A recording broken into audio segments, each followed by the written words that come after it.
Hello class 9th, it's Vaishali Yogi here. We are doing chapter 2 chemistry.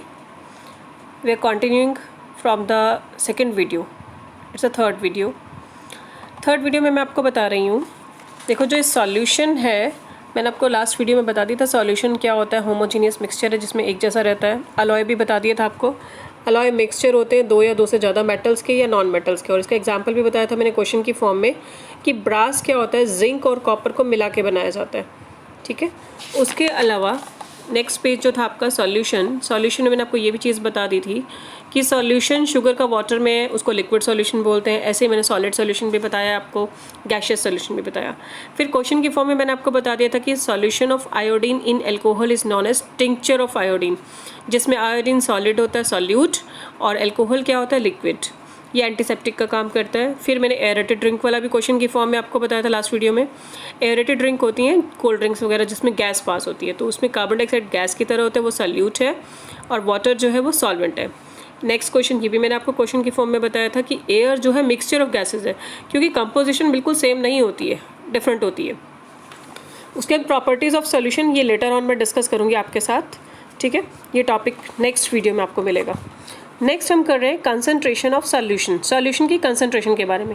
देखो concentration पढ़ाई के बारे में तो आपने बहुत सुना है, पढ़ाई पे कंसंट्रेट नहीं करते बच्चे, तो लेकिन यहाँ केमिस्ट्री लैंग्वेज में कंसंट्रेशन वर्ड होता है गाढ़ापन। कोई चीज़ कितनी गाढ़ी है, कितनी प्योर है। ठीक है, आपने मार्केट से जब गाय से दूध निकाला जाता है तो एकदम कंसंट्रेटेड प्योर होता है। ठीक है, फिर उसमें पानी मिला के कुछ भी मिला के ऐसा कुछ उसे बना देते हैं, तो उसकी कंसंट्रेशन को रिड्यूस कर दिया जाता है, कम कर दिया जाता है। तो कंसंट्रेटेड मीन्स गाढ़ापन, जिसको हम थिकनेस बोलते हैं। ठीक है, अब उसके बाद मैंने यहाँ पर आपको बताया कंसंट्रेशन जो डिपेंड करती है सैचुरेटेड सॉल्यूशन है या नहीं। सैचुरेटेड भी प्रीवियस वीडियो में मैंने आपको बता दिया था, अगर और सॉल्यूट ना घुले किसी सॉल्यूशन में किसी टेम्परेचर में, उसको सैचुरेटेड सॉल्यूशन बोलते हैं। सैचुरेशन मीन्स पूरा उसका घुलने का लेवल ख़त्म हो गया है। जैसे आपका पेट भर गया है, एग्जांपल मैंने आपको दिया था, तो आप और खाना नहीं खा सकते हो। सेम ऐसा सोल्यूशन में और शुगर नहीं घुल सकती है, तो वो सैचुरेटेड हो गया। और अनसैचुरेटेड जिसमें और सॉल्यूट घुल सकता है, अभी सैचुरेशन लेवल नहीं आया उसका, अभी पेट नहीं भरा उसका, तो और घुल सकता है, उसको बोलते हैं अनसैचुरेटेड सॉल्यूशन। फिर मैंने क्वेश्चन भी पूछा था आपसे कि सैचुरेटेड सॉल्यूशन को अनसैचुरेटेड कैसे बनाओगे। तो अगर आपने पानी में और चीनी घोलनी है तो कैसे घोलोगे, क्वेश्चन का मतलब ये सॉल्युबिलिटी इंक्रीज़ कैसे करोगे। उसकी सॉल्युबिलिटी इंक्रीज़ कैसे करेंगे, हम उसे हीट करेंगे टेम्परेचर बढ़ाएंगे, तो टेम्परेचर बढ़ा के हम उसमें और शुगर घोल सकते हैं। ठीक है, तो यानी टेम्परेचर बढ़ा के हम उसे अनसैचुरेटेड में कन्वर्ट कर सकते हैं। उसके बाद आ जाइए, हमारे पास कुछ एक न्यूमेरिकल टाइप क्वेश्चंस हैं कि कंसंट्रेशन सोल्यूशन के निकालने के कुछ तरीके हैं, जैसे मास बाय मास परसेंटेज।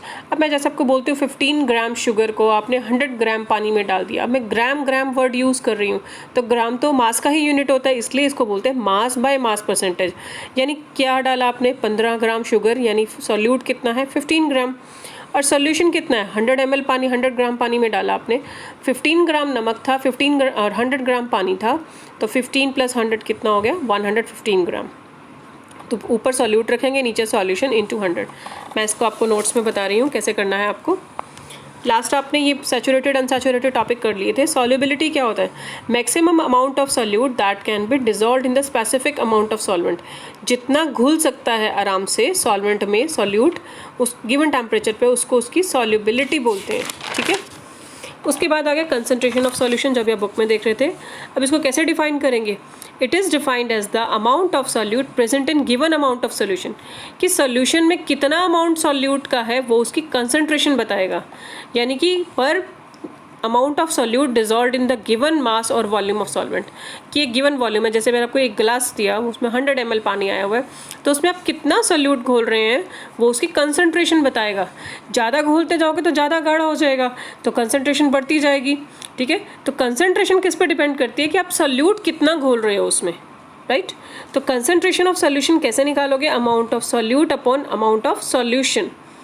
और कंसंट्रेशन सॉल्यूशन की दो तरीके से, amount of solute upon amount of solvent पे निकाल सकते हो, दोनों तरीके से निकाल सकते हो। पहला मेथड है इसका मास बाय मास परसेंटेज। मैंने अभी आपको बताया mass of solute upon mass of solution into 100। अब इस सॉल्यूशन का मास जो है, ध्यान रखना, सॉल्यूट और सॉल्वेंट को मिला के बनता है। ठीक है, मैं एक एग्जाम्पल के थ्रू आपको नेक्स्ट वीडियो में इसको एक्सप्लेन करती हूँ, तब आपको शायद ज़्यादा क्लियर हो जाएगा।